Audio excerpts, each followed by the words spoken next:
Hello student, आज start करते हैं अपने ओबीजी का पेपर। और सबसे पहले 2006 का अपना पेपर रहेगा, वो लेके चलते हैं। तो चलिए स्टार्ट करते हैं।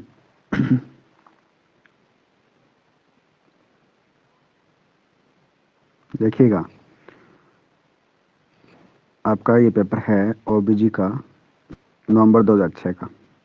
तो सबसे पहले क्वेश्चन की बात जब हम करेंगे तो इसके अंदर आपको बताया है कि फंक्शंस ऑफ पेल्विक फ्लोर। ठीक है, जो पेल्विक फ्लोर है उसके क्या क्या फंक्शंस रहेंगे। ठीक है, तो बात कर लेते हैं। The pelvic floor is muscular diaphragm that separate the pelvic cavity above from the peritoneal space below। ठीक है, ये बात ये कर रहा है कि ऊपर क्या है, पेरिटोनियल कैविटी है, और नीचे क्या है, आपका पेल्विक कैविटी है। तो पेल्विक कैविटी को और पेरिनियल स्पेस से बिलो, ठीक है, क्या करता है, ये सेपरेट करने का काम कर रहा है। ठीक है, तो उसको बोलते हैं हम pelvic floor. It is form by the levator ani and coccygeus muscles and is covered by parietal fascia. अब ये जो आपका पेल्विक फ्लोर है वो किससे बनता है, कॉक्सिजिनस और लिवेटर एएनआई मसल इसको बनाती है, और ये कवर्ड रहता है एक फेसिया से जिसका नाम क्या है, पैराइटल फेसिया। ठीक है, फंक्शंस की बात करें तो एक तो ये क्या करता है, पेल्विक जो विसरा है, पेल्विक जो मसल्स हैं, ठीक है, उनको क्या करता है, सपोर्ट करने का काम करता है। नंबर टू, दूसरा ये करता है कि इंट्रा एब्डोमिनल जो प्रेशर है, ठीक है, effective effective intra abdominal pressure को क्या रखता है, ये मेंटेन रखता है। ठीक है, तीसरी बात, to facilitate anterior rotation and downward and forward propulsion of presenting part of the fetus during parturition. जब डिलीवरी होती है तो डिलीवरी के टाइम फिटस का जो प्रेजेंटिंग पार्ट है उसको फॉरवर्ड propulsion और डाउनवर्ड एंड एंटीरियर रोटेशन करवाने का काम जो करता है, जो फैसिलिटेट करता है, वो कौन करता है, पेल्विक फ्लोर ही करता है। ठीक है, मतलब कहने का ये है कि ड्यूरिंग डिलीवरी एक तो बच्चे का एंटीरियर रोटेशन होता है, दूसरा वो डाउनवर्ड मूवमेंट करता है, तीसरा वो आगे की तरफ क्या करता है, उसका propulsion होता है, किसका, फिटस के प्रेजेंटिंग पार्ट का। तो उसमें हेल्प कौन करती है, ये पेल्विक फ्लोर ही क्या करता है, हेल्प करता है। आगे है इट इज, 4 नंबर पॉइंट पढ़ रहा हूँ ये वाला। It is important in maintenance of continence as part of the urinary and anal sphincter। दूसरी बात, जो फीमेल है, फीमेल के एनल स्फिंक्टर, और दूसरा जो यूरिनरी के जो पार्ट है, ठीक है, उनके अंदर कंटिनेंस को मेंटेन करने का काम कौन करता है, आपका पेल्विक फ्लोर करता है। ठीक है, तीसरा, इट नेक्स्ट जो 5 नंबर आपका, it also plays an important part in sexual intercourse during sexual intercourse. भी ये क्या करता है, ये एक पेल्विक फ्लोर है, वो एक इंपॉर्टेंट रोल प्ले करता है। ठीक है, तो ये थे आपके पेल्विक फ्लोर के फंक्शंस। ठीक है, नेक्स्ट बात आती है 2 नंबर क्वेश्चन आपका, फर्स्ट का बी पार्ट है कि prevention of perineal tear by conducting normal delivery. अब आपको एक बात का पता है कि जो वेजाइना है, ठीक है, वेजाइना और नीचे क्या है, रेक्टस है, रेक्टम है। तो वेजाइना और रेक्टम के बीच वाला जो स्पेस है इसको हम क्या बोलते हैं, पेरिनियम। क्या बोलते हैं इसको, पेरिनियम बोलते हैं। आई बात समझ में, वेजाइना और एनस के बीच में जो पार्ट है इसको क्या बोलते हैं, पेरिनियम बोलते हैं। अब ड्यूरिंग डिलीवरी जब फिटस है वो क्या करता है, बाहर की तरफ मूव करेगा थ्रू द वेजाइना, तो चांसेस रहते हैं कि पेरिनियल यहाँ पर कट हो जाए, ठीक है, टूट जाए, तो उसको बोलते हैं पेरिनियल टीयर। ठीक है, तो पेरिनियल टीयर से प्रिवेंट करने के लिए ड्यूरिंग डिलीवरी आप क्या क्या कर सकते हो। ठीक है, तो पढ़ते हैं, the aim in the conduct of delivery is allow natural progress and expression of foetus as far as possible. ठीक है, जब हम नेचुरल जो डिलीवरी हो रही है तो हम ये कोशिश करते हैं कि डिलीवरी है वो एक नॉर्मल डिलीवरी हो, जिसके अंदर ना तो मदर को किसी तरीके का कोई नुकसान हो, ना ही बच्चे को किसी तरीके का कोई नुकसान हो। ठीक है, इन ऑर्डर टू अवॉइड और मिनिमाइज पेरिनियल डैमेज, और हम ये भी कोशिश करते हैं कि मदर का कम से कम पेरिनियल डैमेज हो या फिर हो भी ना। ठीक है, तो so it is necessary to central the delivery of the head and shoulder. तो इसीलिए हमें ज़रूरी है कि जो डिलीवरी के टाइम हेड हेड है वो सेंट्रल में रहे, दूसरा शोल्डर भी क्या रहे, सेंट्रल में रहे। इसीलिए हम क्या करते हैं कि पेरिनियल टीयर्स को प्रिवेंट करने के लिए करते हैं, हम क्या करते हैं, एपिजियोटोमी करते हैं। क्या करते हैं, एपिजियोटोमी करते हैं, या तो मीडियल करते हैं, ठीक है, या फिर लेटरल लेटरल मीडियल करते हैं, या फिर जे शेप करते हैं। ठीक है, इस तरीके से एपिजियोटोमी के टाइप्स होते हैं। ठीक है, अब आगे बात आती है डिलीवरी ऑफ हेड। ठीक है, तो डिलीवरी ऑफ हेड कैसे होगा, स्ट्राइल वल्वल पैड इज प्लेस्ड। जब मदर की डिलीवरी हो रही है, सॉरी, बेबी की डिलीवरी हो रही है, उस टाइम क्या होता है कि जो वल्वल पैड है, एक्स्ट्राइड वल्वल पैड से क्या करते हैं, पेल्विक फ्लोर को हम क्या कहते हैं, सपोर्ट करते हैं ताकि पेरिनियल टीयर ना हो, ठीक है। ओवर द एनएस, कहाँ पर, एनएस के ऊपर, विद द राइट हैंड, दूसरे हैंड से, when the head start stretching the perineum, जब पेरिनियम स्ट्रेच होता है ड्यूरिंग हेड डिलीवरी, तो हम क्या करते हैं, एनएस को एक्सटर्नल प्लेट से क्या करते हैं, सपोर्ट करते हैं ताकि पेरिनियल टीयर ना हो। The advancing head is control with the palms of the fingers of the left hand, ठीक है। अब एडवांस हेड जो कंट्रोल करते हैं हम किससे करते हैं, एक तो पाम, हैंड के पाम से, दूसरा finger of left hand, right hand का तो पाम यूज करते हैं और लेफ्ट हैंड का हम क्या करते हैं, फिंगर्स यूज करते हैं। Flexion of the head is promoted by pushing the occiput downward and backward to ensure smaller diameter, ठीक है। दूसरा हम क्या करते हैं कि फ्लेक्शन ऑफ हेड, हेड के फ्लेक्शन को क्या करते हैं, प्रमोट करते हैं by pushing the occiput downward, occiput को क्या करते हैं, डाउनवर्ड मूव कराएंगे तो क्या होगा ये हेड का क्या होगा, फ्लेक्शन होगा, एंड बैकवर्ड टू, इस तरीके से हम पोजीशन को क्या करते हैं, चेंज करते हैं, तो जो डायमीटर वो क्या हो जाएगा, स्मॉल हो जाएगा। ऑफ द पेरिनियम, जब पेरिनियम ज्यादा स्ट्रेच करते हैं, पीजी परफॉर्म करते हैं। आई बात समझ में। आगे बात आती है पेरिनियल टीयर। तो पेरिनियल टीयर का मतलब क्या होता है, अभी बोलते हैं कि पेरिनियम का डैमेज हो जाना। तो perineum should be examine in every case after delivery and all laceration exceeding half inch in depth should be immediately repaired. हम क्या करते हैं ड्यूरिंग डिलीवरी, हर एक डिलीवरी केस के बाद में क्या करते हैं, पेरिनियम का क्या करते हैं, इंस्पेक्शन करते हैं, ठीक है। और किसी तरीके का कोई भी लेसरेशन हुआ उसको भी क्या करते हैं, हम इंस्पेक्ट करते हैं। तो इसके अंदर अगर किसी मदर को डीपली हाफ इंच तक क्या हुई है, पेरिनियम लेसरेशन हुआ है, पेरिनियल टीयर हुआ है, तो हमको क्या करना है, इमीडिएटली उसको रिपेयर करना होता है, ठीक है। अब spontaneous tears are usually classified in degree. अब इस तरीके से जो पेरिनियम टीयर होते हैं उनको हम क्या करते हैं, डिग्री के अंदर भी क्लासिफाई कर सकते हैं। जैसे कि यहाँ पर 4 टाइप बताए हैं आपको, फर्स्ट डिग्री, सेकंड डिग्री और थर्ड डिग्री और फोर्थ डिग्री, ठीक है। तो फर्स्ट डिग्री की बात करें तो इसके अंदर सिर्फ और सिर्फ फोर्चिटा वो इन्वॉल्व होता है, भी वल्वा होता है ना, इस तरीके से वल्वा है, यहाँ पर यूरेथ्रल ओपनिंग होती है, ठीक। उसके बाद में वेजाइनल ओपनिंग होती है, ठीक है, क्या होती है, वेजाइनल ओपनिंग है। और यहाँ पर जो ये जो एरिया नीचे वाला जो बॉर्डर बनता है इसको बोलते हैं फोर्चिट, क्या बोलते हैं, फोर्चिट बोलते हैं, ठीक है। अब इसके अंदर सिर्फ फोर्चिट इन्वॉल्व है, ठीक है, तो हम बोलेंगे इसको फर्स्ट डिग्री। सेकेंडरी का बोलेंगे जब फोर्चिट भी इसके अंदर इन्वॉल्व है, दूसरा जो पेरिनियम की जो सुपरफिशियल मसल्स है उनका इन्वॉल्वमेंट हुआ है, जैसे कि बल्बो कवर्नस जो मसल्स हैं या फिर ट्रांसवर्स जो पेरिनियल मसल्स हैं, अगर उनका, या फिर सम केसेस के अंदर प्यूबोकोक्सीजियस जो मसल्स हैं उनका इन्वॉल्वमेंट हुआ है, तो हम उसको क्या नाम देते हैं, सेकेंड डिग्री टीयर बोलते हैं, ठीक है। थर्ड डिग्री बात करें तो थर्ड डिग्री है वो कम, इसके अंदर क्या होगा, पार्शियली और कंप्लीटली डिस्ट्रप्शन होता है एनल स्फिंक्टर का, ठीक है। अगर एनल स्फिंक्टर तक, ठीक है, अभी मैंने आपको बताया कि जैसे कि ये क्या है, वल्वा है, ठीक है, यूरेथ्रल ओपनिंग, और यहाँ पर क्या है, वेजाइनल ओपनिंग है, और यहाँ पर एनएस है। अब यहाँ से टीयरिंग स्टार्ट हुई थी और ये कहाँ तक पहुंच गई, एनएस तक पहुंच गई, लेकिन एनएस को इसने क्रॉस नहीं किया, तो ये थर्ड डिग्री है। अगर इसके अंदर एनएस और वेजाइना मर्ज हो जाती है, जैसे कि वेजाइनल ओपनिंग और जो एनल ओपनिंग हो, दोनों क्या होगी, मर्ज हो गए, तो इसको बोलते हैं फोर्थ डिग्री पेरिनियल टीयर। आई बात समझ में। नेक्स्ट बात ये आती है कि the third and fourth degree tear should be repaired by experience obstetrician, ठीक है। जो एक अच्छा ऑब्स्टेटिक है, ऑब्स्टेटिकल जो डॉक्टर है उसको, उसके द्वारा इसको क्या किया जाता है, थर्ड और फोर्थ डिग्री को रिपेयर किया जाता है। जनरल एनेस्थेटिक और इफेक्टिव एपिड्यूरल और स्पाइनल एनेस्थेटिक इज नेसेसरी। इस सर्जरी करने के लिए या तो जनरल एनेस्थेटिक की, या फिर एक इफेक्टिव एपिड्यूरल एनेस्थीसिया, या फिर एक स्पाइनल एनेस्थेटिक की क्या पड़ती है, अपने को जरूरत पड़ती है, ठीक है। Prior to commencement of repair, ठीक है, infiltration of the wound with local anesthetic will be required. Lidocans 1% used to, and time must be allowed for it to take up effective before repair again begins, ठीक है।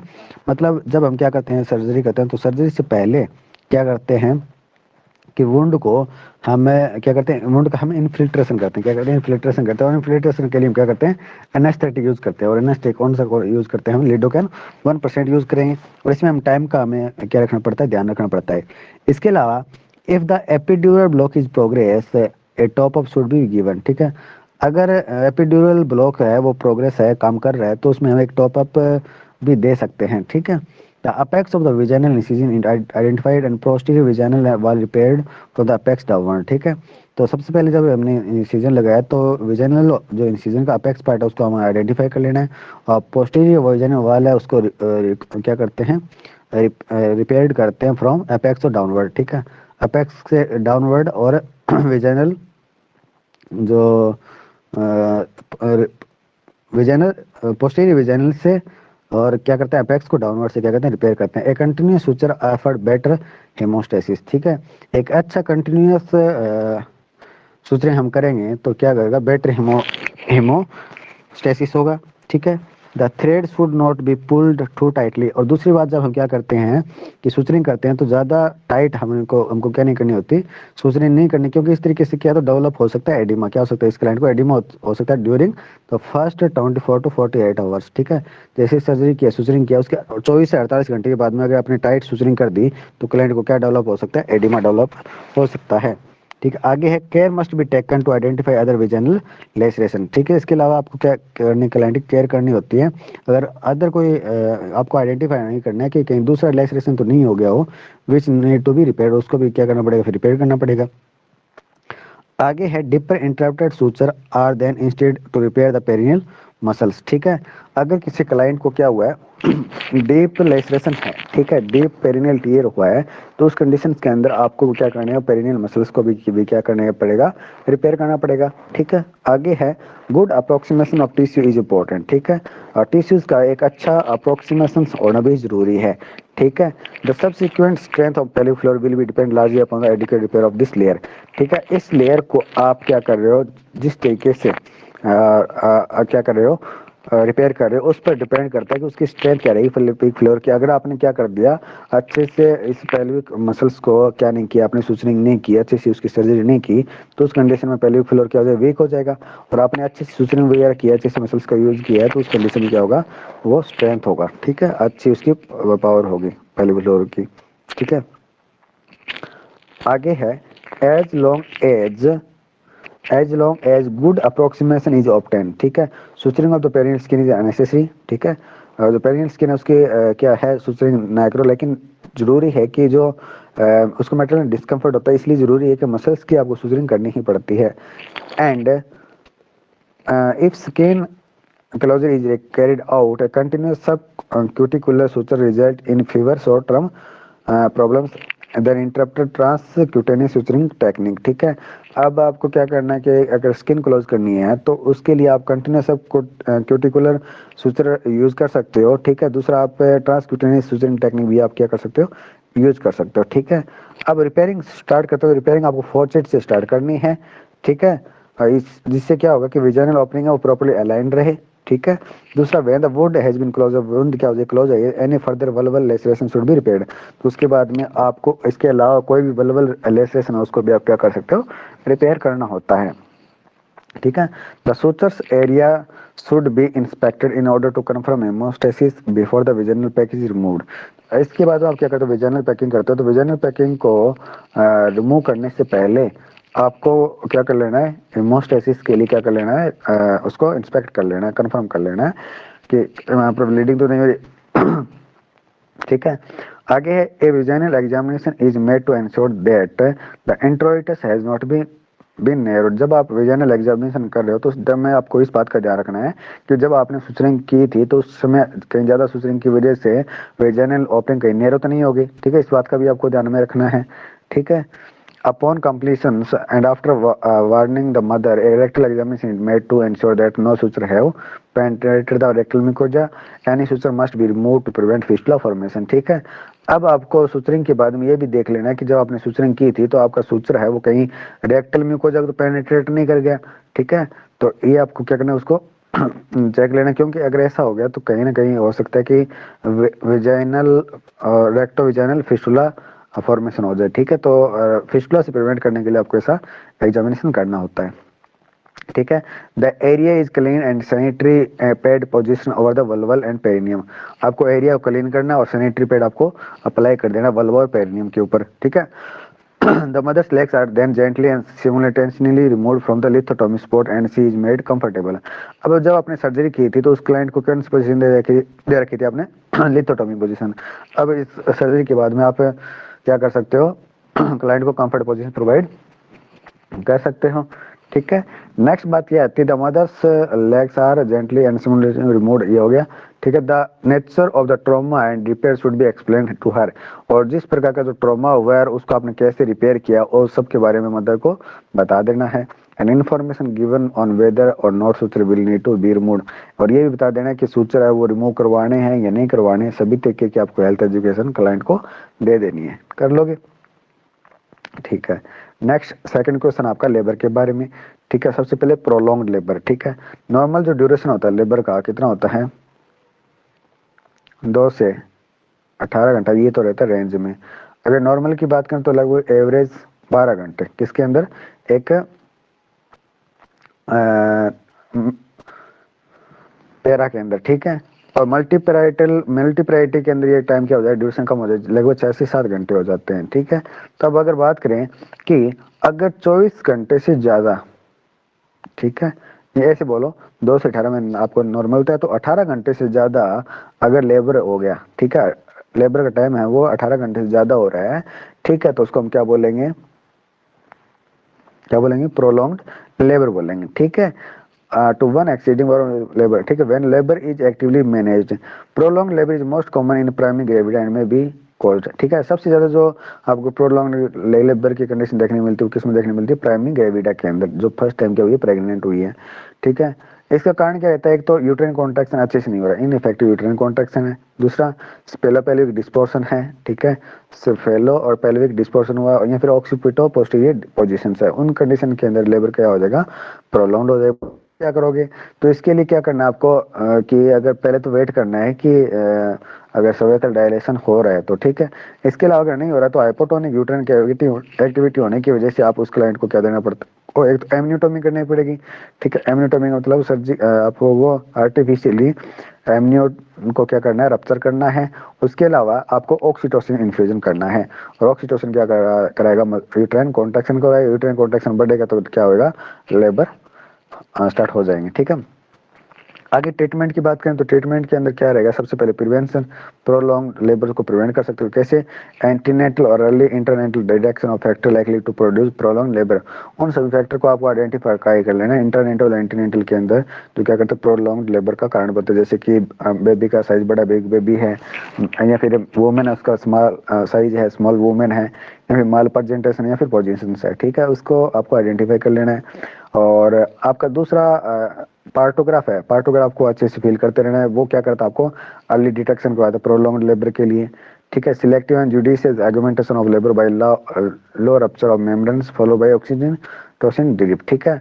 आप artificial क्या कर सकते हो, rupture कर सकते हो मेम्ब्रेन को, और साथ में ऑक्सीटोसिन ड्रिप भी चलनी जरूरी है, ठीक है। नंबर 4 है change of portion in labour other than spying to increase uterine contractions, evidence of dehydration in labour and use adequate analysis for pain relief. इसके अलावा आपको क्लाइंट की पोजीशन को चेंज करते रहना ताकि वो क्या करवा दे, यूट्राइन कॉन्ट्रैक्शन को इंक्रीज कर दे। इसके अलावा डिहाइड्रेशन, क्लाइंट के अंदर ज़्यादा ब्लीडिंग हो रही है, फ्लूइड लॉस हो रहा है, तो उसकी वजह से उसके अंदर डिहाइड्रेशन हो जाए, उसको भी ध्यान में रखना है। और आपको अगर क्लाइंट को ज़्यादा पेन हो रहा है तो उस कंडीशन में एनालिसिस भी आपको एडिक्वेट यूज करना है, ठीक है, पेन रिलीफ के लिए। एक्चुअल ट्रीटमेंट की बात करें तो सबसे पहले आपको आइडेंटिफाई करना है कि प्रोलॉन्ग्ड लेबर का कारण क्या है, ठीक है, उसका मदर पर क्या इफेक्ट होगा, ठीक है, और फिटस पर उसका इफेक्ट क्या होगा, ठीक है। इन सभी चीज को आपको ध्यान में रखना होता है। और चौथी बात आती है, इन नली pairs patient adequate uterine cavity is most common cause of primary dysfunction labour. तो एक नली पेयर्स होती है उसके अंदर प्राइमरी डिस्फंक्शन लेबर का जो most common primary dysfunction labour का जो मोस्ट कॉमन कॉज होता है वो क्या होता है, इनएडिक्वेट यूट्राइन कैविटी, ठीक है। इनएडिक्वेट यूट्राइन कैविटी होने की वजह से मेनली पेरेस के अंदर प्रॉब्लम रहती है आपको डिस्फंक्शनल लेबर की, ठीक है। मल्टीपेरस पेशेंट की बात करें तो इसके अंदर पहले पेल्विक डिस्पोर्शन की प्रॉब्लम रहती है जो मोस्ट कॉमन कॉज है इसका, ठीक है। अब ये जो प्रीलिमिनरीज का भी ध्यान रखना है जब भी आप वार्ड के अंदर होते लेबर वार्ड के अंदर, कि इक्विपमेंट होने से पास में कभी in an occupied labour ward prolonged labor is unlikely to occur in the modern obstetric practice, but cases of neglected prolonged labor with evidence of dehydration and ketoacidosis are admitted not too frequently to the referral hospital in the developing countries, ठीक है। आपको जो prolong labour है उनके cause को identify करना है, cause identify करोगे तभी आप क्या कर पाओगे, उस प्रोलॉन्ग लेबर को क्या कर पाओगे, भी प्रिवेंट कर पाओगे, ठीक है। आगे डेफिनेटिव ट्रीटमेंट। तो डेफिनेटिव ट्रीटमेंट के अंदर क्या देखते हैं, एक तो फर्स्ट स्टेज डिले और second stage delay. First stage delay के अंदर क्या करते हैं कि विजिनल एग्जामिनेशन से डन करते हैं, वेरीफाई करते हैं कि फिटल प्रोजेक्टेशन क्या है, उसकी पोजीशन क्या है, उसका स्टेशन क्या है, ठीक है। क्लिनिकल पेलिवीमेट्री भी कर सकते हो आप। इफ ओनली यूट्राइन कैविटी सब ऑप्टिमल, अगर मतलब सारे आपने देख लिया, तो आपने देखा सिर्फ सिर्फ यूट्राइन कैविटी है, एटोनिसिटी ऑफ यूट्रस है, तो उस कंडीशन में आपको क्या करना है, एक तो एमिनियोटॉमी करना है और साथ में उसको ऑक्सीटोसिन भी देना है, साथ में इफेक्टिव पेन रिलीफ मेडिसिन देनी है, इंट्रामस्कुलर पैथिक मेडिसिन दे सकते हो आप, और आप सीजेरियन सेक्शन भी कर सकते हो, ठीक है। सेकंड स्टेज डे के अंदर आपको क्या करना है, एक्सपेक्टेड मैनेजमेंट करना है। इसके अंदर साथ में क्या करना है, तो आपको फिटल हार्ट रेट को मॉनिटर करते रहना है, ठीक है। और दूसरा आपको असिस्टेड वेजाइनल डिलीवरी कर सकते हैं, जैसे फोर्स से पेंटोस कप को यूज करके, या फिर आप अब्डोमिनल सिजेरियन सेक्शन भी कर सकते हो, ठीक है। आगे क्वेश्चन आपका एंटीपार्टम हेमरेज। एंटीपार्टम हेमरेज को हम क्या बोलते हैं, एपीएच बोलते हैं। अगर डिलीवरी से पहले लेकिन 28 वीक के बाद में, 28 वीक ऑफ जेस्टेशन और डिलीवरी से पहले अगर क्लाइंट को क्या हो रही है, विजाइनल ब्लीडिंग हो रही है, तो उसको हम बोलते हैं एंटीपार्टम हेमरेज।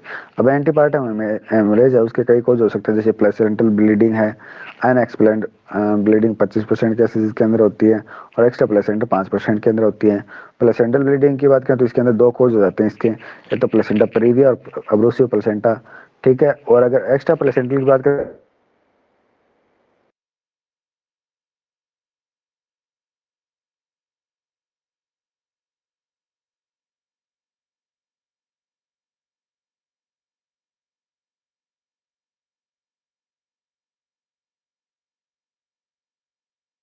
उसके बाद नेक्स्ट की बात करें हम, फिजिशियन को इन्फॉर्म करना है इस प्रकार की प्रॉब्लम दिखाई दे रही है, तो नेक्स्ट इसके अंदर क्या करना है, इन्वेस्टिगेशन ऑफ ब्लड करना है। ब्लड का आपको इन्वेस्टिगेशन करना है, जैसे कि एचबी चेक कर लेना है, आरएच फैक्टर है उसको चेक कर लेना है, ब्लीडिंग को और क्लॉटिंग टाइम को, और ब्लड ग्रुप क्या है, ठीक है। और क्रॉस मैचिंग कर लेनी है प्लाज्मा फाइब्रिनोजेन की, क्योंकि ड्यूरिंग डिलीवरी ज़्यादा blood sorry during antepartum haemorrhage क्या होता है, ब्लड का एक्सेसिव लॉस होता है, तो हो सकता है कि आपको किसकी जरूरत पड़े, ब्लड की जरूरत पड़े। तो इसीलिए आपको जब आपके पास में पेशेंट आता है तो उस टाइम आपको ब्लड का क्या पता होना चाहिए, ब्लीडिंग टाइम का पता होना चाहिए, आरएच फैक्टर का, एचबी का, क्लॉटिंग टाइम का, ग्रुप का, और क्रॉस मैचिंग प्लाज्मा फिब्रिनोजेन की होनी चाहिए, ठीक है। Urine must be examine. इसके अलावा आपको यूरिन एग्जामिनेशन करना है एल्ब्यूमिन के लिए और शुगर के लिए, ठीक है। नेक्स्ट है अरेंज फॉर गिविंग डेक्सट्रोज। उस क्लाइंट को आपको डेक्सट्रोज भी देना है, रिंगर लैक्टेट जिसको हम आरएल बोलते हैं, ठीक है। और इसके अलावा ब्लड भी दे सकते हो अगर एक्सेसिव ब्लड लॉस हुआ है तो, ठीक है। इसके अलावा नेक्स्ट आपको वाइटल साइन चेक करते रहना है एंटीपार्टम हेमरेज के अंदर, क्योंकि टेम्परेचर है वो बढ़ सकता है, क्योंकि इसके अंदर इन्फेक्शन हो सकता है।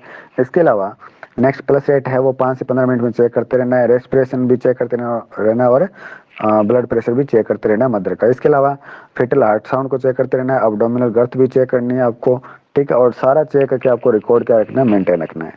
5 नंबर पॉइंट है आपका इनटेक और आउटपुट का भी ध्यान रखना है, ठीक है। और आपको जनरल कंडीशन के लिए क्लाइंट को इंस्पेक्ट करते रहना है, ठीक है। और कितने अमाउंट के अंदर ब्लड लॉस हो रहा है वो भी आपको नोट डाउन करना है, और यूट्रस की कंडीशन क्या है कि यूट्रस के अंदर कॉन्ट्रैक्शन हो रहा है या फिर नहीं हो रहे हैं, उन चीज़ों भी आपको देखते रहना है, ठीक है। नेक्स्ट है नॉट विजनल और रेक्टल एग्जामिनेशन इज डन। अब इस क्लाइंट का कभी भी आपको एक तो विजनल एग्जामिनेशन नहीं करना, दूसरा रेक्टल एग्जामिनेशन नहीं करना, ठीक है। क्योंकि अगर आप ऐसा आप करोगे तो विजनल एग्जामिनेशन आप करते हो, जैसे पीवी करते हो, तो उस टाइम क्या होगा, यूट्राइन कॉन्ट्रैक्शन बढ़ जाएंगे, और यूट्राइन कॉन्ट्रैक्शन बढ़ेंगे तो क्लाइंट को प्रीमेच्योर डिलीवरी हो सकती है, ठीक है।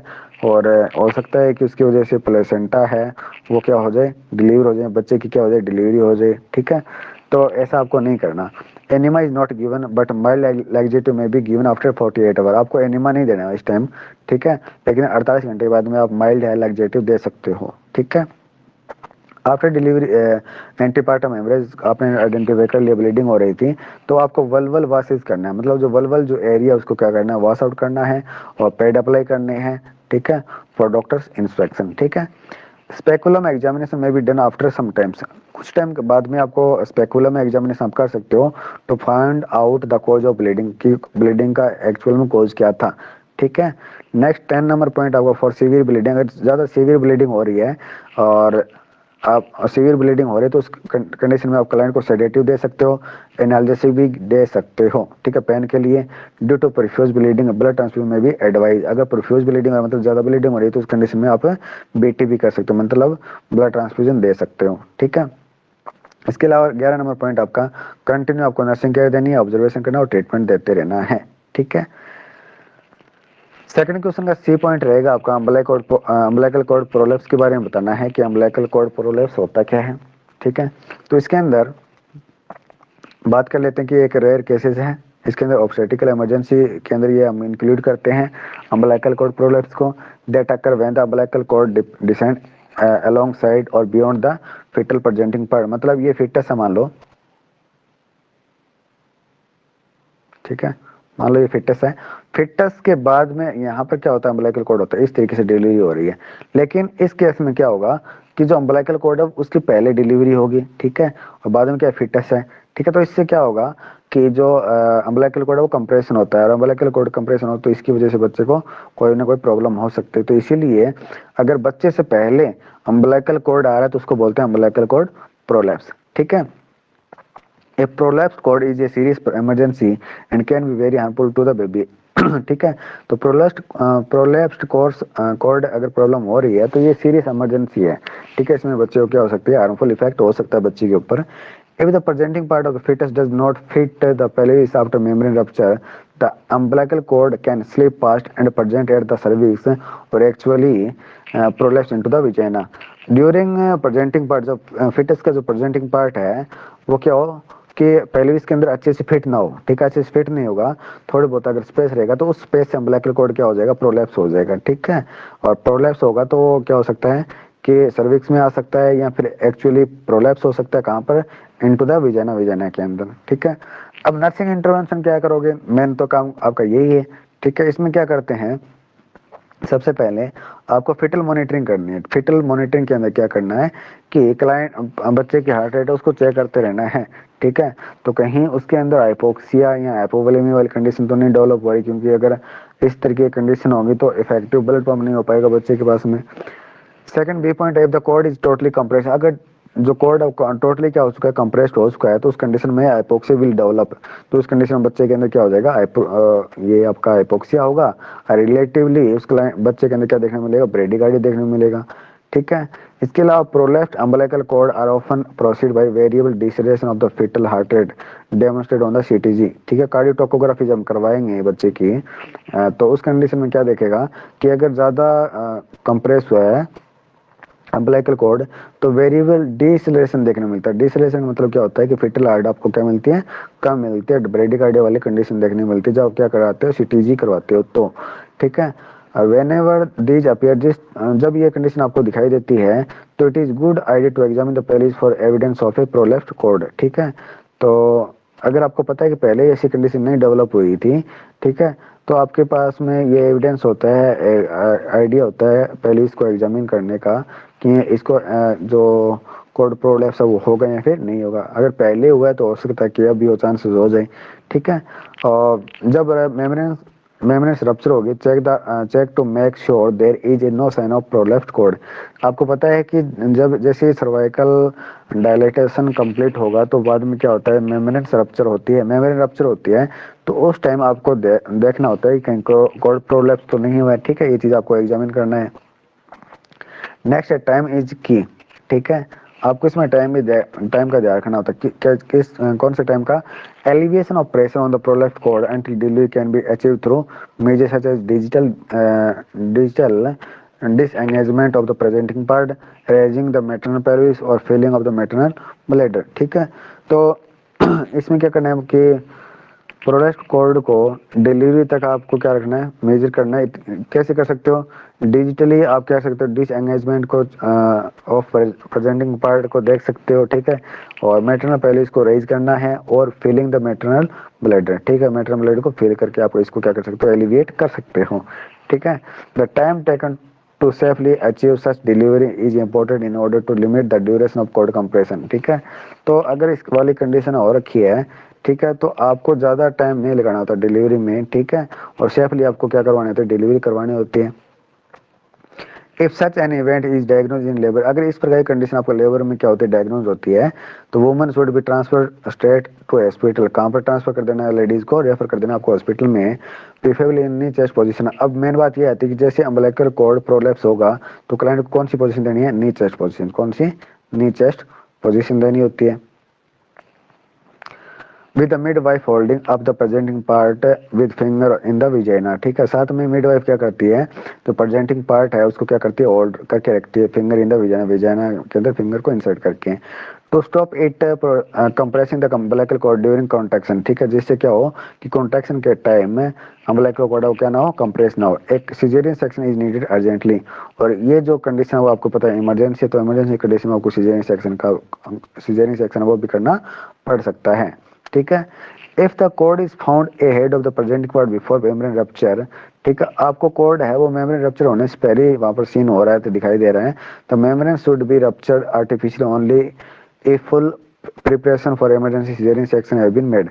आपकी फुल तैयारी है सिजेरियन सेक्शन करने के लिए, तो उस टाइम मतलब अगर क्लाइंट को मतलब मेम्ब्रेन रप्चर होने से पहले प्रेजेंटिंग पार्ट से आगे क्या है, अम्बिलिकल कॉर्ड प्रोलैप्स हो रखा है, तो आपको पहले तो क्या करनी है, फुल तैयारी करनी है सिजेरियन सेक्शन की। उसके बाद में आपको क्या करनी है, एमनियोटॉमी करनी है, आर्टिफिशियली एमनियोटॉमी करोगे।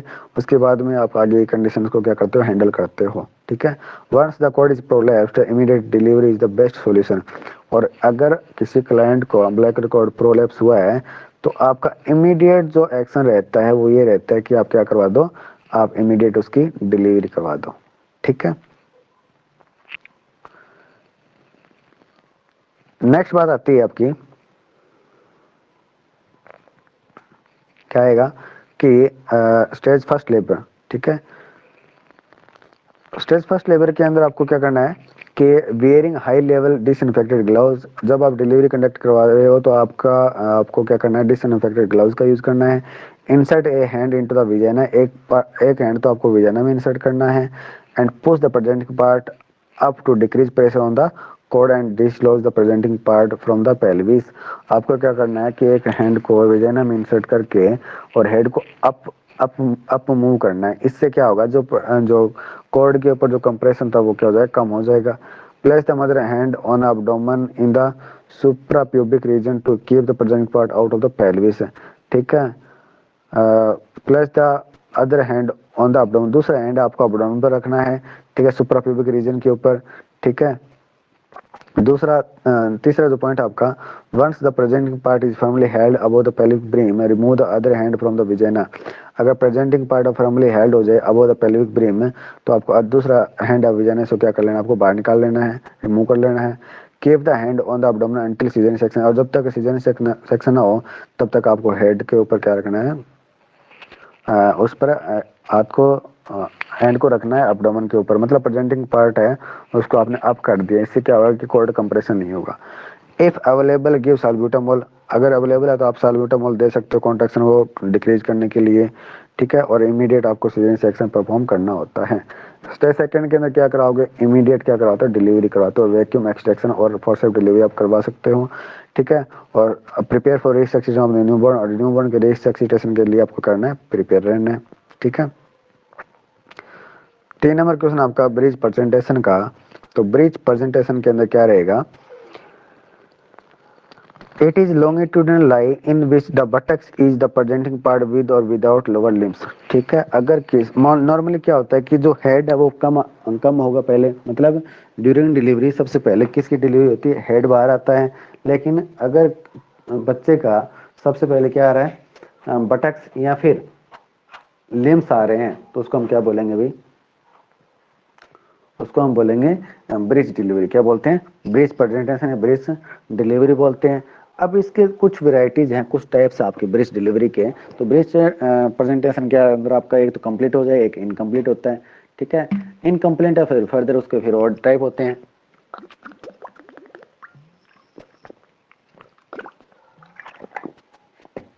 तो इनकम्प्लीट के अंदर एक होता है फ्रैंक, दूसरा होता है फुटलिंग, और तीसरा होता है नी प्रेजेंटेशन, ठीक है।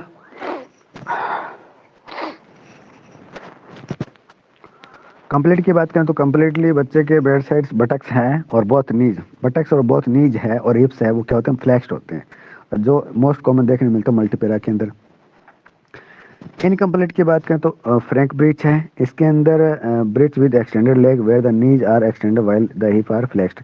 हिप है वो फ्लेक्स्ड होंगे, ठीक है, और लेग्स है वो एक्सटेंडेड होंगे, ठीक है। इस ये जो कंडीशन है फ्रैंक वाली ये देखने को मिलती है प्राइमरी ग्रेविटा के अंदर।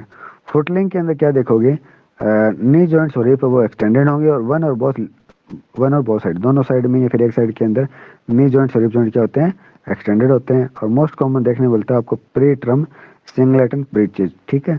नी प्रेजेंटेशन के अंदर क्या होगा कि नी है वो प्रेजेंटिंग पार्ट होगा, ठीक है। यूट्रस सॉरी आपका सर्विक्स के अंदर जो पार्ट होगा वो नीज होंगे, ठीक है। आगे है 3 नंबर का बी, तीसरे क्वेश्चन का बी, फिटल डेंजर्स, ठीक है। फिटल डेंजर्स के अंदर क्या रहेगा, फिटस सबसे पहले आती है फेटल मोर्टिलिटी। अगर is about 4% in multipara, multipara के अंदर फेटल मोर्टिलिटी कितनी 4% होती है, प्राइमरी ग्रेविटा के अंदर 8% होती है, ठीक है। कारण क्या होता है, एक तो इंट्राक्रेनियल हेमरेज, ठीक है, और दूसरा इस पर कंडीशन अगर डेवलप हुई है, ठीक है, तो आपको अवॉइड करना फोर्सेप डिलीवरी, ठीक है। एड की डिलीवरी होने के बाद में फर्स्ट डिलीवरी को क्या करना, आपको अवॉइड करना है। एपिजिडोमी को अवॉइड करना है। Slow delivery of the head को क्या करना है, अवॉइड करना है, ठीक है।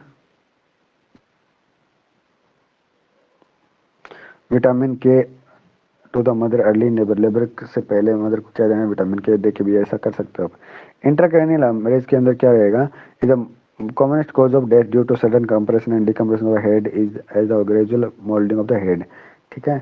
और धीरे धीरे या फिर ज़्यादा फास्ट मोल्डिंग की वजह से क्या होगा, कंप्रेशन डिकम्प्रेशन की वजह से, ठीक है, मोस्ट कॉमन कॉज रहता है इंट्राक्रैनियल हेमरेज किसका, फेटल मोर्टिलिटी का। इसके अलावा बी पॉइंट आपका fracture and dislocation of the cervical spine, cervical spine के फ्रैक्चर डिसलोकेशन की वजह से भी बच्चे की डेथ हो सकती है। एस्फाइक्सिया मतलब कोर्ड कंप्रेशन हो गया, या फिर अभी हम पढ़ के आए थे अम्बिलिकल कोर्ड कंप्रेशन, उसकी वजह से ऑक्सीजन की कमी हो सकती है ब्रेन के अंदर, बच्चे की क्या हो सकती है, डेथ हो सकती है, ठीक है। इसके अलावा premature stimulation of respiratory centre, अगर रेस्पिरेटरी सेंटर यहाँ पर रेस्पिरेशन है वो प्रीमेच्योरली स्टिमुलेट हो गया तो उस कंडीशन में क्या होगा, जो म्यूकस है लाइकर है, ठीक है, एम्नियोटिक फ्लूइड उसको क्या कर जाएगा, वो सेपरेट एस्पिरेट कर जाएगा, ठीक है, तो बच्चे की डेथ हो सकती है। इसके अलावा rupture of an abdominal organ, abdominal जो ऑर्गन है उनके रप्चर होने की वजह से बच्चे की क्या हो सकती है, डेथ हो सकती है, तो उसको बोलते हैं fetal mortality. Non fetal injury की बात करें तो फ्रैक्चर फीमर, ह्यूमरस, क्लेविकल, ये क्या हो सकते हैं, फ्रैक्चर हो सकते हैं। डिसलोकेशन ऑफ जॉइंट्स हो सकता है, लोअर जा का भी क्या हो सकता है, डिसलोकेशन हो सकता है। एक्सटर्नल जेनेटली या उनकी क्या इंजरी हो सकती है, ब्रेकियल प्लेक्सिस इंजरी हो सकती है। और sternomastoid muscles musculo perceivable relation little larger head will be retain, ठीक है। इस तरीके से लेसरेशन भी हो सकते हैं। अब मैनेजमेंट क्या करोगे, nursing care plan for mother, NCP. तो एनसीपी की बात करें तो सबसे पहले जो नर्सिंग डायग्नोसिस है वो क्या बनेगा, anxiety and fear related to hospital environment as evidence by perspiration, ठीक है। अब क्लाइंट को क्या हो रहा है, एंजाइटी एंड फियर हो रहा है, ठीक है, रिलेटेड टू हॉस्पिटल एनवायरनमेंट। आपको कैसे पता चला, एज एविडेंस बाय परस्पिरेशन, उसको ज़्यादा क्या होने लगा, पसीना आने लग गया। नर्सिंग गोल क्या रहेगा, एंजाइटी को कम करना। प्लान क्या करोगे, इंटरवेंशन क्या करोगे, प्लान छोड़ देना, प्लान नहीं करना आपको, ठीक है, डायरेक्ट नर्सिंग इंटरवेंशन करना है।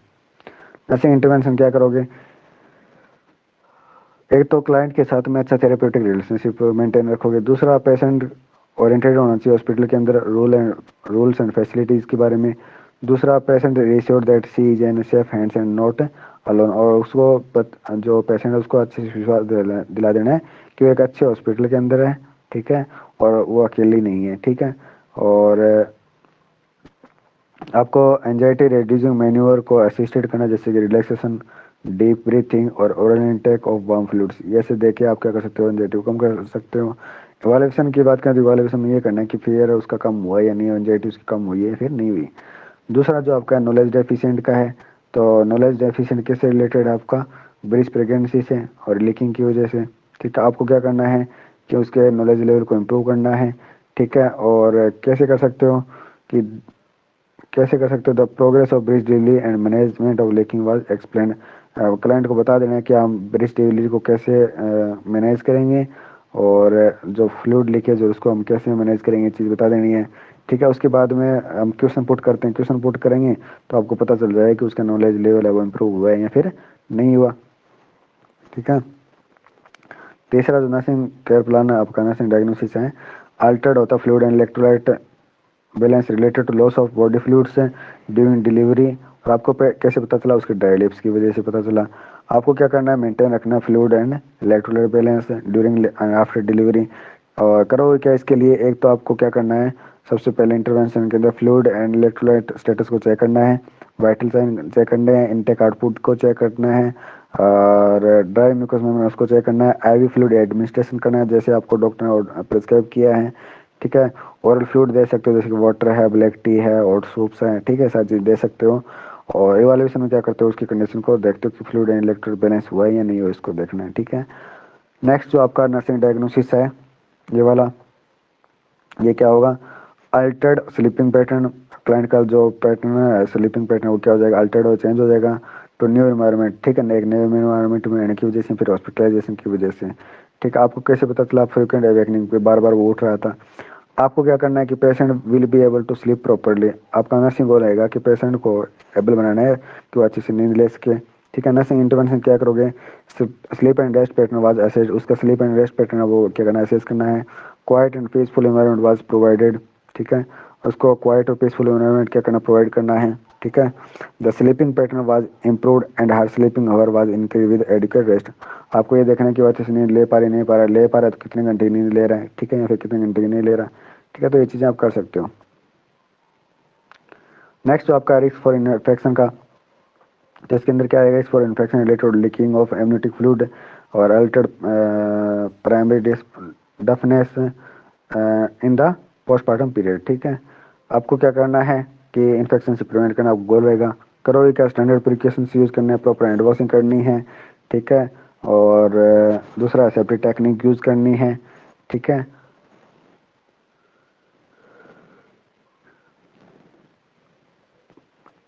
नेक्स्ट है advice to maintain perineal hygiene. ठीक है, नर्सिंग इंटरवेंशन ये करना है, यूरिनेशन को आपको और स्टूल के बाद में, ठीक है, अच्छे से हाइजीन को मेंटेन रखना है।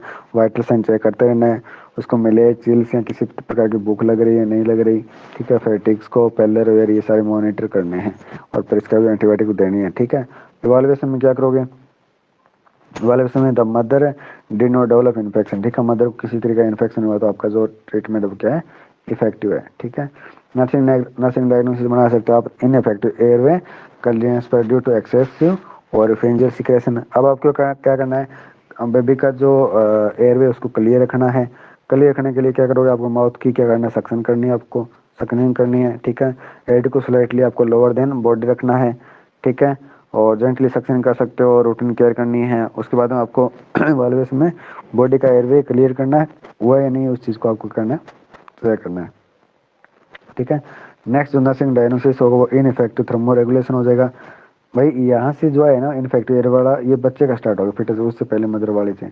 ठीक है, इसमें क्या होगा, ineffective thermoregulation due to exposure to the environment immediately after birth. जैसे वो बच्चा नए एनवायरनमेंट में आता है तो प्रॉब्लम रहती है उसको हाइपोथर्मिया की। ठीक है, तो आप क्या करोगे, उसके न्यू बॉर्न के टेम्परेचर को क्या करना होगा, मेंटेन रखना है। ठीक है, और नर्सिंग इंटरवेंशन क्या रहेगा कि जैसे डिलीवरी हुई बच्चे को एक ब्लैंकेट के अंदर रैप कर लेना है। ठीक है, बच्चे को जैसे डिलीवरी उसको ड्राई करना है, और wet sheet was remove, wet sheet उसको रिमूव कर देना है, टेम्परेचर को मॉनिटर करते रहना है। ठीक है, और रूम का टेम्परेचर भी आपको क्या करना है, मॉनिटर मेंटेन रखना है। ठीक है, risk of infection related low birth weight, अगर बच्चे का वेट कम है तो उसको इन्फेक्शन के चांसेस बने रहते हैं। आपको क्या करना है, इन्फेक्शन से प्रिवेंट करना है। करो क्या, स्टैंडर्ड प्रिकॉशन यूज़ करने हैं, प्रॉपर ब्रेस्ट फीडिंग करवानी है, उसको कोलोस्टम अच्छे तरीके से मतलब फीड करवाना है।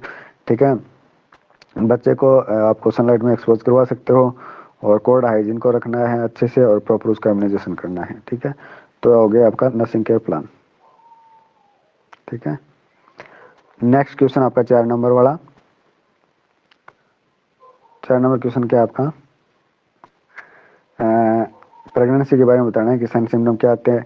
अगर बात करें साइन सिम्टम प्रेगनेंसी 6 से 8 वीक के ऊपर सिम्टम्स क्या आएंगे, एमेनोरिया होगा, मॉर्निंग सिकनेस होती है मतलब नोजिया होता है, और फ्रिक्वेंट मिक्सचुरेशन होगा, फैटिग होगा, ब्रेस्ट डिस्कम्फर्ट होता है। साइन क्या आएंगे, ब्रेस्ट एनलार्जमेंट होगा, एनगोज्ड वेन्स होगी visible under the skin, nipples के ऊपर, एरियोला के ऊपर ज़्यादा पिगमेंटेड एरिया होगा।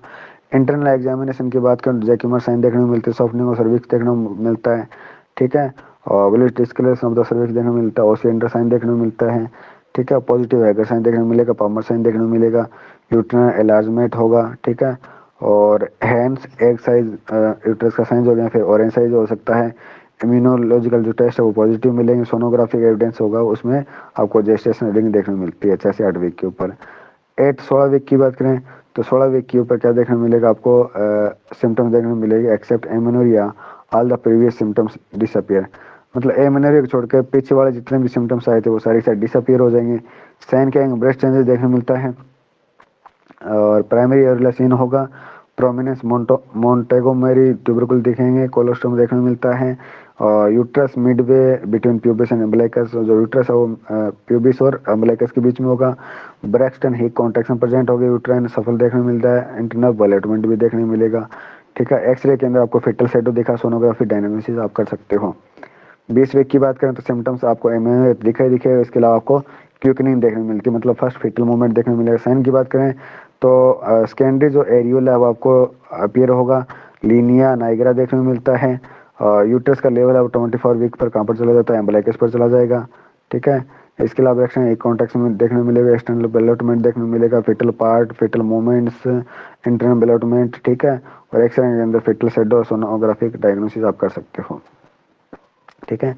इसके अलावा मेटाबॉलिक चेंजेस की बात करें तो आपको मेटाबॉलिक चेंजेस के जनरल मेटाबॉलिक चेंजेस देखने मिलते हैं, जैसे टोटल मेटाबॉलिज्म और इंक्रीज हो जाएगा क्योंकि बॉडी की डिमांड है बढ़ी हुई है, ठीक है। मंदिर के अंदर बॉडी की डिमांड बढ़ेगी तो क्या होगा, तो टोटल मेटाबॉलिज्म बढ़ेगा, ठीक है। और इसके अलावा basal metabolic rate is increase, basal metabolic rate है वो लगभग 30% हाई हो जाती है नॉर्मल से, ठीक है। प्रोटीन मेटाबॉलिज्म बात करें तो प्रोटीन मेटाबॉलिज्म के अंदर क्या होगा, अगर प्रोटीन का ज़्यादा मेटाबॉलिज्म होगा तो नाइट्रोजनस सब्सटेंस का लेवल क्या होगा, बढ़ेगा, ठीक है। तो आपको नाइट्रोजनस सब्सटेंस का जो टेस्ट करोगे पॉजिटिव मिलेगा। ट्रम के ऊपर क्या होगा, फिटस और प्लेसेंटा के अंदर लगभग 500 ग्राम प्रोटीन देखने को मिलती है, maternal gain also about 500 gram, ठीक है। और इसके अलावा as the breakdown of amino acid urea is suppressed, जब अमाइनो एसिड का क्या ब्रेकडाउन होगा तो यूरिया क्या होगा, सप्रेस होगा। The blood urea level fall to 15 से 20 ग्राम, मतलब ब्लड यूरिया लेवल अब क्या हो जाएगा, फॉल डाउन होगा, 15 से 20 ग्राम कम हो जाएगा। इसके अलावा blood uric acid creatinine level आपको देखने को मिलता है, ठीक है। और अमीनो एसिड वो ट्रांसफर हो जाएगा प्लेसेंटा थ्रू फीटस के अंदर, ठीक है। तो आप बोल सकते हो प्रेगनेंसी एक एनाबॉलिक स्टेट है, क्या है, एनाबॉलिक स्टेट है। कार्बोहाइड्रेट के मेटाबॉलिज्म की बात करें तो transfer increase amount of glucose from mother to fetus, अगर मदर के अंदर कार्बोहाइड्रेट ज़्यादा है, उसका मेटाबॉलिज्म ज़्यादा हो रहा है, तो उस कंडीशन में जो ग्लूकोज है वो ट्रांसफर हो जाता है किसके पास में, मदर टू फीटस के अंदर ट्रांसफर हो जाएगा, ठीक है। और उसके अगर बच्चे के अंदर ज़्यादा ग्लूकोज जाएगा तो उसके रिस्पॉन्स में ज़्यादा इंसुलिन सिक्रेट होगा, ठीक है, ज़्यादा इंसुलिन सिक्रेट होगा, ठीक है। तो इसकी वजह से जो आपका पेनक्रियाज है, पेनक्रियाज की बीटा सेल्स है उसका हाइपरप्लेजिया हो सकता है। और अगर इस प्रकार कंडीशन में मतलब ज़्यादा सिक्रेशन करेगा तो हाइपरप्लेजिया या हाइपरट्रोफी होनी तो जाहिर सी बात है, ठीक है। और इसके अलावा सेंसिटिविटी है इंसुलिन रिसेप्टर की वो क्या हो जाएगी, डिक्रीज हो जाएगी, ठीक है। इसीलिए आपको आफ्टर डिलीवरी बच्चे के अंदर क्या देखने को मिलता है, हाइपोग्लाइसीमिया वाली कंडीशन देखने को मिलती है, ठीक है। इसके अलावा एस्ट्रोजन और प्रोजेस्टेरोन ह्यूमन प्लेसेंटल लैक्टोजन है, कोर्टिसोल है, प्रोलैक्टिन है, फ्री फैटी एसिड है, ये इन सभी का लेवल आपको क्या मिलेगा, इंक्रीज मिलेगा, ठीक है। फैट मेटाबॉलिज्म की बात करें तो इसके अंदर एवरेज 3 से 4 किलो फैट स्टोर रहती है ड्यूरिंग प्रेगनेंसी, ठीक है। और कहाँ पर आएगी, एब्डोमिनल वॉल के अंदर, ब्रेस्ट के अंदर, लिप्स के अंदर, थाइज के अंदर, सॉरी हिप्स के अंदर और थाइज के अंदर। प्लाज्मा लिपिड और लिपोप्रोटीन का लेवल भी आपको इंक्रीज मिलता है, ठीक है, लेटर हाफ ऑफ प्रेगनेंसी, ठीक है। इसके अलावा प्रेगनेंसी लास्ट में आपको ईस्ट्रोजन का, प्रोजेस्टेरोन का, एचपीएल का, लेप्टिन का लेवल भी आपको लेवल क्या मिलेगा, इंक्रीज मिलेगा, ठीक है। आगे बात करें लिपिड मेटाबॉलिज्म की तो एचडीएल का लेवल आपको ज़्यादा बढ़ा हुआ मिलेगा, ठीक है। LDL is utilize for placental steroid synthesis, LDL का क्या हो जाता है, यूटिलाइज हो जाता है प्लेसेंटल स्टेरॉइड हार्मोन के सिंथेसिस के लिए। इसके अलावा normal hyperlipidemia of normal pregnancy is not atherogenic, ठीक है। इसके नॉर्मल प्रेगनेंसी के अंदर हाइपरलिपिडेमिया एक नॉर्मल कंडीशन है, ठीक है, ये एथेरोजेनिक वाली कंडीशन नहीं है, ठीक है। और इसके अलावा जो लिपोप्रोटीन लाइपेज है उसकी एक्टिविटी क्या हो जाएगी, इंक्रीज हो जाएगी, और लिपिड कंपोनेंट्स है वो रेगुलेटेड हो जाएंगे, लेप्टिन का लेवल बढ़ जाएगा, पेप्टाइड हार्मोन का लेवल भी बढ़ जाएगा, ठीक है। कहाँ पर, एडिपोज टिश्यू के द्वारा, प्लेसेंटा के द्वारा। इसके अलावा it regulate the body fat metabolism, जो क्या करते हैं, फैट मेटाबॉलिज्म को क्या करते हैं, रेगुलेट करते हैं।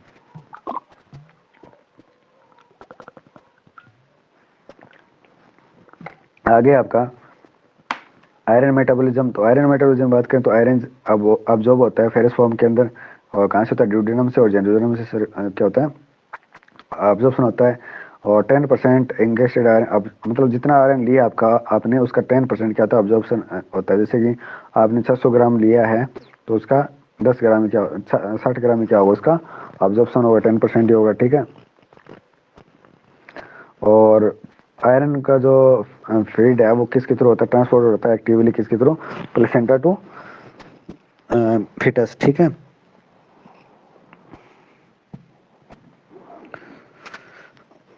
इसके अलावा बात करें एस्टिमेटेड प्रेगनेंसी के अंदर टोटल आयरन की कितनी रिक्वायरमेंट होती है, 1000 ग्राम रिक्वायरमेंट होती है, ठीक है। That is distributed in fetus and placenta 300 gram expand red cell mass 400 gram, जिसमें से कुछ 300 ग्राम मिलीग्राम प्लेसेंटा के थ्रू डिस्ट्रीब्यूट हो जाता है किसके अंदर, फिटस के अंदर, प्लेसेंटा के अंदर 300 mg, expanded red cell mass कितना, 400 mg, ठीक है। तो इसी तरीके से जिन चीज़ों की कमी हो रही है बॉडी के अंदर वो आपको प्रॉपर तरीके से मेंटेन रखने हैं, ठीक है।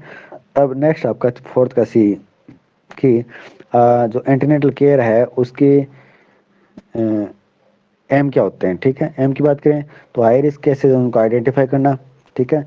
जो भी अर्लीस्ट कॉम्प्लिकेशन है उनको प्रिवेंट करना, डिटेक्ट करना और प्रिवेंट करना, ठीक है। और जो भी कंटिन्यू रिस्क असेसमेंट करता रहना है, ठीक है। जो रिस्क फैक्टर उनको आइडेंटिफाई करना है, और प्राइमरी प्रिवेंटिव हेल्थ केयर अब आप प्रोवाइड कर सकते हो, ठीक है। मदर को एजुकेट करना प्रेगनेंसी के बारे में, लेबर के बारे में, और लेबर के बारे में आप डेमोस्ट्रेट कर सकते हो चार्ट के थ्रू, डायग्राम के थ्रू मदर को, ठीक है। जिससे क्या होगा, मदर की साइकोलॉजिकल जो कोज हैं वो रिमूव होंगे और साइकोलॉजी वो इम्प्रूव होगी, ठीक है। और मदर को या फिर जो कपल है उनको क्या करना है, डिस्कस करना है एक ही टाइम पर प्लेस के बारे में, टाइम के बारे में, और मोड ऑफ डिलीवरी के बारे में, मतलब कहाँ पर डिलीवरी होगी, कब डिलीवरी होगी, ठीक है, और कहाँ पर हम डिलीवरी इसकी करवाएंगे, ठीक है। और ये सब चीज़ें बताना, और बच्चे के बारे में, बच्चे की केयर हम किस तरीके से करें, उन सब के बारे में आपको क्या करना है, एजुकेट करना है कपल्स को, और मोटिवेट करना है कपल को, ठीक है, फैमिली प्लानिंग के लिए, ठीक है, और बर्थ स्पेसिंग के लिए, ठीक है। और क्राइटेरिया क्या रहेगा आपका नॉर्मल प्रेगनेंसी का, delivery of a single baby is good condition at term, ठीक है। अगर 38 से 42 वीक के बीच में है तो गुड कंडीशन होगी।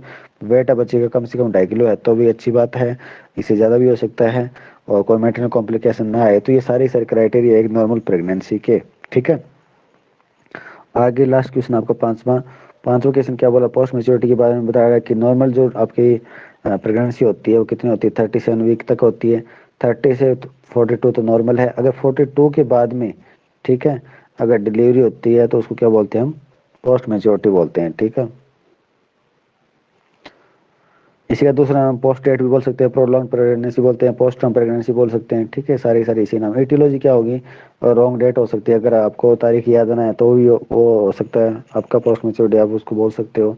बायोलॉजिकल कुछ वेरिएबिलिटी होती है, मतलब हेरिडिटरी भी हो सकती है।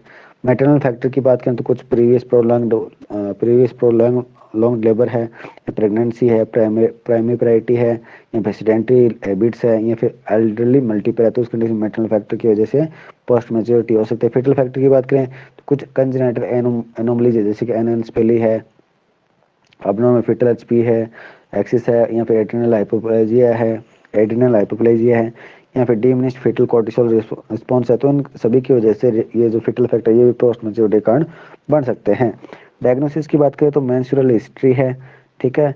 और इसके अलावा कुछ क्लिनिकल फाइंडिंग्स है, जैसे वेट रिकॉर्ड है, गर्थ है, एब्डोमेन की फॉस पेन हो रहा है, ठीक है, ऑब्स्टेट्रिक पाल्पिटेशन, इंटरनल एग्जामिनेशन, ये सारे के सारे आप क्या कर सकते हो, डायग्नोसिस में हेल्प करते हो पोस्ट मेच्योरिटी के। इन्वेस्टिगेशन की बात करें तो sonography, amniocentesis, straight X-ray, abdomen कर सकते हो, ठीक है। पोस्ट मेच्योरिटी कैसे मैनेज करना है तो दो प्रकार से कर सकते हो आप, ठीक है। इसके अंदर फेटल मेच्योरिटी मेच्योरिटी इंश्योर करनी है आपको, तो इसके अंदर रहता है तो अनकम्प्लेंट एक कंप्लेंट। अनकम्प्लेंट के अंदर क्या रहेगा, इन्फेक्शन हो 7 से 10 दिन के अंदर कोई इन्फेक्शन हो रहा है तो उसका कारण क्या हो सकता है, आगे उसके टाइप है, सर्विक्स राइपनिंग या सर्विक्स अनराइप है, ठीक है। सर्विक्स राइप की बात करें तो स्ट्रिपिंग ऑफ द मेम्ब्रेन्स होगा, आर्टिफिशियल रप्चर ऑफ मेम्ब्रेन होगा, ठीक है। और सर्विक्स अनराइप है तो उस कंडीशन में विजनल एडमिनिस्ट्रेशन हो, मतलब सर्वाइकल राइपनिंग नहीं हुई है तो आपको प्रोस्टाग्लैंडिन देना है, उसके बाद में सर्वाइकल राइपनिंग और फिर आर्टिफिशियल रप्चर ऑफ मेम्ब्रेन होगा। उसके बाद में दो कंडीशन और होती है, एक तो लाइकर क्लियर है तो आप ऑक्सीजन ड्रिप देनी है और एक्सपेक्टेड डिलीवरी हो जाएगी। अगर लाइकर के अंदर क्या आ रहा है, मेकोनियम स्टेन है या किसी तरीके का कोई कंडीशन है तो आपको इलेक्ट्रॉनिक फिटल मॉनिटरिंग करनी है, अगर लाइकर मेकोनियम स्टेन है तो, ठीक है। और आप क्या कर सकते हो, स्कैल्प ब्लड इन्वेस्टिगेशन कर सकते हो, ठीक है, सीटीजी कर सकते हो। दोनों कंडीशन में आपको फिटल एसिडोसिस अगर आपको दिख रहा है कि फिटल एसिडोसिस है तो सिजेरियन सेक्शन करना है। और अगर आपको देखा कि बच्चे की जो रेट वगैरह सब कुछ नॉर्मल है, मतलब स्कैन सेटिस्फैक्ट्री फिटल बिहेवियर है तो आप एक्सपेक्टेड विजाइनल डिलीवरी करवा सकते हो, ठीक है। दूसरा कॉम्प्लिकेटेड की बात करें तो कॉम्प्लिकेटेड के अंदर क्या रहेगा, सर्विक्स फेवरेबल होगा या फिर अनफेवरेबल फेवरेबल होगा। अगर फेवरेबल है तो आपको क्या करना है, एआरएम करना है, ठीक है, आर्टिफिशियल रप्चर ऑफ मेम्ब्रेन करना है और आपको साथ में क्या करना है, फिटल मॉनिटरिंग करनी है। अगर अनफेवरेबल है तो क्या करना है, सीजेरियन सेक्शन करना है, ठीक है। तो ये सारे आते हैं आपके इसके अंदर फर्स्ट के अंदर। आगे care of baby with jaundice, ठीक है। जॉन्डिस की बात करें, जॉन्डिस को आपको पीडिया में पढ़ाऊंगा अभी, ठीक है, यहाँ पर नहीं करूँगा। Care of baby with jaundice, jaundice अपने उसमें पढ़ेंगे पीडिया के अंदर। आगे है ओरल कॉन्ट्रासेप्टिव। ओरल कॉन्ट्रासेप्टिव के अंदर कुछ मेडिसिन आती है जैसे कि कंबाइन पिल्स आती है, मिनी पिल आती है, फेज पिल्स आती है, मॉर्निंग आफ्टर पिल आती है और सेंट्रल सेंट क्रोमन आती है, ठीक है। तो सबसे पहली बात करें कंबाइन पिल की, तो combine pill these pills contain the female hormones estrogen progesterone. जो कंबाइन पिल होती है इसके अंदर क्या होते हैं, फीमेल हार्मोन्स होते हैं, ईस्ट्रोजन और प्रोजेस्टेरोन। एस्ट्रोजन किस फॉर्म में होता है, estrogen usually in form of ethinyl estradiol form में होता है, वाइल प्रोजेस्टेरोन किस फॉर्म में होता है, जैसे लियोनजेस्ट्रोल है, डेजोस्ट्रोल है, नॉर्जेस्टिमेट है और गेस्टो डॉन है, इस फॉर्म में क्या होता है, प्रोजेस्टेरोन हो जाएगा। कंबाइंड पिल्स है वो दो अलग अलग पैक्स के अंदर अवेलेबल होते हैं, एक तो 21 दिन का आता है, एक 28 दिन का आता है। 28 दिन का पैक होता है ना, उसके अंदर हार्मोन्स और आपका आयरन आयरन और ये होता है, ठीक है। 28 दिन का पैक आता है, उसके अंदर हार्मोन्स होता है in first 21 days and last जो 7 पिल्स होती है उनके अंदर कोई हार्मोन नहीं होता, ठीक है। और इन सब पैक टू पैक के अंदर स्पेशल टेबलेट जो टेबलेट होती है उनके अंदर आयरन होता है, ठीक है। मतलब एक तो 28 दिन की मतलब टेबलेट आ रही है, तो 28 दिन में 21 दिन वाली है, 21 फर्स्ट उसमें तो हार्मोन होता है, लास्ट 7 में कुछ नहीं होता। और कुछ होती है जिसके अंदर 21 में तो हार्मोन होता है, साथ में क्या होता है, आयरन की टेबलेट होती है, ठीक है। कुछ ब्रांड नेम आते हैं जैसे कि लेवेलाइट है, एलिजी है, मेकेट है, लोस है, ये सारी सारी यूएस मार्केट के अंदर मिलने वाले हैं। इंडियन मार्केट की बात करें तो मालाडी आती है, ओवरल आती है ना, मालान आती है, नोवालिन होती है, फैमिलियन आती है, ठीक है। इस तरीके से ये आपकी कंबाइंड पिल आती है। इसके अलावा फेज पिल की बात करें तो फेज पिल भी आइदर 5-फेजिक और ट्राइफेजिक, ये कुछ फेज के अंदर होते हैं, जैसे कुछ बाईफेजिक होती है, कुछ ट्राइफेजिक होती है, ठीक है। In this pills estrogen dose is kept more और less constant while is progesterone dose is progressive increase in later stage. तो इनके अंदर क्या होता है, सबसे पहले तो हम एस्ट्रोजन देते हैं, एस्ट्रोजन का लेवल हाई होगा, लेकिन लेटर स्टेज के अंदर हम क्या देते हैं, प्रोजेस्टेरोन की टेबलेट देते हैं, फेज हो गया। मिनी पिल के अंदर क्या होता है, only low dose of progesterone होता है, मिली पिल के अंदर ओनली क्या होता है, प्रोजेस्टेरोन होता है, ठीक है। नेक्स्ट है मॉर्निंग आफ्टर पिल। मॉर्निंग आफ्टर पिल के अंदर क्या होगा, ये पिल क्या आफ्टर सेक्सुअल इंटरकोर्स यूज करते हैं, जैसे कि अनवांटेड 72 आती है, ठीक है। सेंट क्रोमन की बात करें, सेंट क्रोमन एक normal non hormonal oral birth control pills होती है, ठीक है, जो इंडिया के अंदर अवेलेबल है, ठीक है। आगे एलबीडब्ल्यू, एलबीडब्ल्यू पे भी हम कहाँ पर पढ़ेंगे, पीडिया के अंदर पढ़ेंगे भी, ठीक है।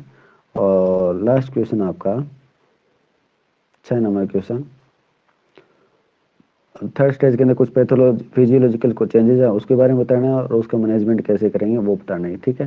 तो इवेंट की बात करें थर्ड स्टेज के अंदर, तो the third stage of labour comprise the phase of placental suppression. Third phase है उसके अंदर क्या होता है, प्लेसेंटल डिलीवरी होती है, ठीक है। It descend to the lower segment and finally its expulsion with the membranes, ठीक है। ये पहले क्या होगा, डिसेंट होता है लोअर सेगमेंट के अंदर, उसके बाद में फाइनली क्या हो जाती है, डिलीवरी हो जाती है, एक्सपल्सन हो जाता है। अब बात करें कि चेंजेस क्या आते हैं, physiological changes during pregnancy third stage labour. ठीक है। At the beginning of the labour the placental attachment रफली correspond to the an area of 20 centimetre in diameter, ठीक है। जब क्या होता है लेबर स्टार्ट होता है तो वहाँ पर क्या होता है रफली कॉरस्पॉन्ड होता है एरिया के अंदर 20 सेंटीमीटर इन डायमीटर के अंदर, क्या कौन placenta. There is no appreciable diminution of surface area of placental attachment during first stage. During the second stage क्या होगा, during the second stage there is slight but progressive diminution होगा। मतलब first stage के अंदर किसी तरीके का कोई भी सप्रेशन नहीं होता प्लेसेंटा का। सेकंड स्टेज के अंदर थोड़ा थोड़ा स्टार्ट हो जाता है सक्सेसिव रिट्रैक्शन की वजह से, ठीक है। और आफ्टर बेबी ये क्या हो जाएगा, बढ़ जाएगा और डिमिनिशन क्या हो जाएगा, कंप्लीट हो जाएगा, ठीक है। अब यहाँ पर बात करें प्लेसेंटल सप्रेशन दो तरीके से होता है, ठीक है। पहले तो स्कल्ज मेथड, दूसरा मैथ्यू डंकन मेथड। तो स्कल्ज मेथड उसको सेंट्रल सप्रेशन बोलते हैं, मार्जिनल सप्रेशन है, ठीक है। मैथ्यू डंकन को मार्जिनल बोलते हैं। सेंट्रल सेपरेशन का मतलब ये होता है कि जैसे जैसे यूट्राइन कॉन्ट्रैक्शन आ रहे हैं तो जो प्लेसेंटा यूट्रस से सेपरेट होगा वो सेंटर से होता है, ठीक है। और मार्जिनल में क्या होता है, किनारों से क्या होता है उसका सेपरेशन स्टार्ट होता है, ठीक है। आगे है types of expulsion of placenta, ठीक है। टाइप बताइए टाइप के बारे में। तो टाइप बारे में अभी हमने पढ़ा था, वही टाइप है, ठीक है।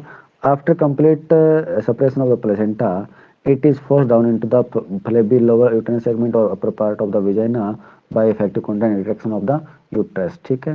ये क्या होगा कि यूट्रसन के अंदर कॉन्ट्रैक्शन हो रहा है, रिट्रैक्शन हो रहा है, ठीक है। उसकी वजह से वो क्या करेगा, नीचे की तरफ डाउनवर्ड मूवमेंट करता है और विजाना के थ्रू, ठीक है, वॉलंटरी कॉन्ट्रैक्शन हो रहा है और विजाना के थ्रू क्या हो जाएंगे, वो एक्सपेल आउट हो जाएगा, ठीक है।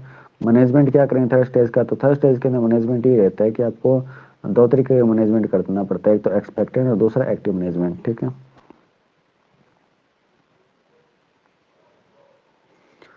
एक्सपेक्टेंट मैनेजमेंट की बात करें तो एक्सपेक्टेंट के अंदर क्या रहेगा कि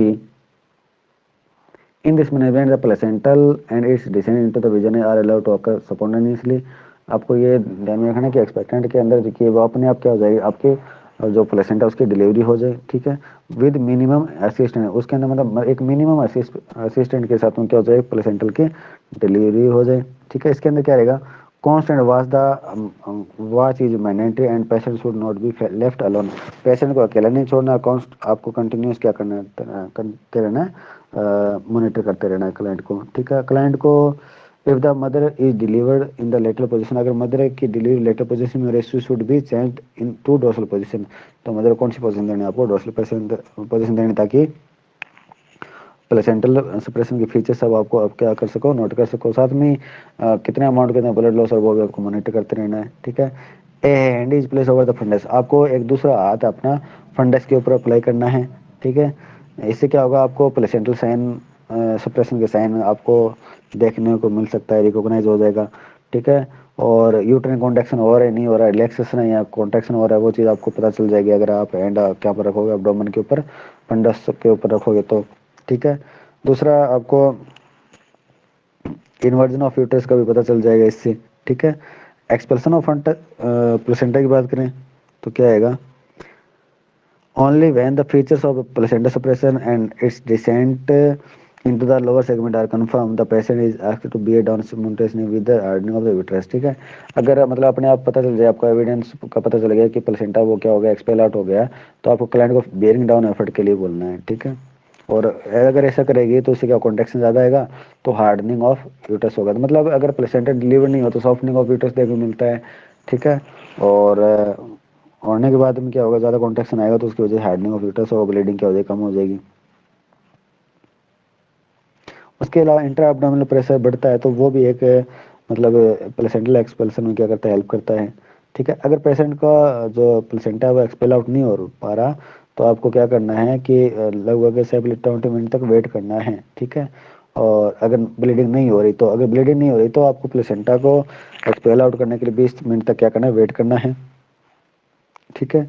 अगर नहीं हो रही तो उसके बाद क्या करना है, as soon as the placenta pass through the introitus, अगर मतलब आपको दिखा कि प्लेसेंटा एक्सपेल आउट हो रहा है तो आप क्या कर सकते हो, उसको ग्रैब्स करना, पकड़ना है बाय द हैंड्स की तरह, ट्विस्टिंग राउंड, और उसको गोल गोल घुमाना है, ट्विस्ट करना है राउंड, ठीक है।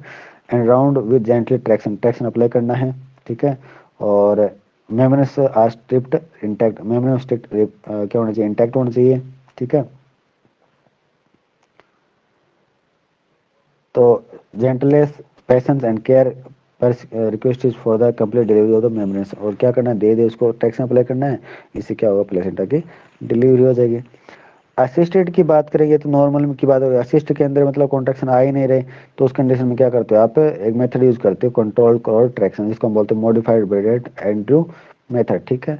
आपको क्या करना है, पामर सर्विस ऑफ फिंगर और the fingers of the left hand is placed, ठीक है। अब वो स्पाइपी आपका लेफ्ट हैंड का पामर सरफेस है और फिंगर है वो कहाँ पर रखनी है, सिंपाइसिस प्यूबिस के ऊपर रखनी है, ठीक है। कहाँ पर, at the junction of upper and lower uterus segment, ठीक है, वहाँ पर रखनी है। और the body of the uterus is post upward and backward, जो बॉडी ऑफ यूट्रस है उसको क्या करना है, अपवर्ड और बैकवर्ड क्या करना है, पुश करना है, ठीक है। तो आपने लेफ्ट हैंड रखा उससे टुवर्ड द अम्ब्लिकस, किसकी तरफ, अम्ब्लिकस की तरफ, by the right hand steady intention but not too strong traction, और राइट हैंड से आपको क्या करना है, ट्रैक्शन अप्लाई करना है डाउनवर्ड और बैकवर्ड, ठीक है। और holding the clamp off until the placenta comes outside the introitus, और जब तक इंट्रोइटस मतलब वेजाइना से बाहर नहीं आ जाता कोई प्लेसेंटा, तब तक आपको क्या करना है, क्लैंप करके क्लैंप से होल्डिंग करना है, ठीक है। और in it is thus more an uterine elevation with which facilitate expression of the placenta, ठीक है। और यूट्रिन एलिवेशन ज़्यादा हो रहा है, तो यूट्रिन एलिवेशन ज़्यादा होगा तो वो क्या करेगा, एक्सप्रेशन ऑफ प्लेसेंटा में क्या करता है, फैसिलिटेट करता है, ठीक है। फंडल प्रेशर आप अप्लाई कर सकते हो, फंडल प्रेशर से भी क्या करता है आपके जो प्लेसेंटा उसको एक्सपेल आउट करने में क्या करता है, हेल्प करता है, ठीक है। इसके अलावा आप यूट्राइन मसाज भी कर सकते हो, कई बार एब्डोमिनल मसाज करते हैं ना, तो क्या होगा, हार्डनिंग और हार्डनिंग कॉन्ट्रैक्शन आए, कॉन्ट्रैक्शन की वजह से वो एक्सपेल आउट हो जाएगा, ठीक है। और जैसे ही डिलीवरी हुई तो डिलीवरी होने के बाद में आपको कोर्ड को प्लेसेंटा को क्या करना है, एग्जामिन करना है, ठीक है। कहीं उसका कोई पार्ट वो अंदर रह गया हो या नहीं रह गया, तो ये था आपका फर्स्ट पेपर जून का 2006 का। तो मिलते हैं नेक्स्ट क्लास में, तब तक के लिए थैंक यू।